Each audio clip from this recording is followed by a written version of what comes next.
Hi, I'm Alfred Catalanotto from Central Market, New York, in Grand Central Terminal. We've been established in Grand Central since 1977. Before the renovation in 1998, the terminal was a much darker terminal, and all this splendid architecture was buried behind anodized aluminum.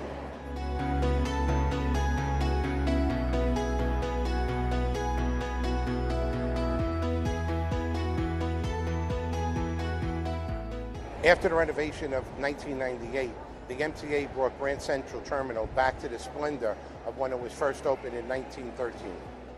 Watching them film The Cotton Club, the Falling in Love with Meryl Streep and Robert De Niro, Al Pacino in Carlito's Way, and Robin Williams in The Fisher King. Grand Central is New York.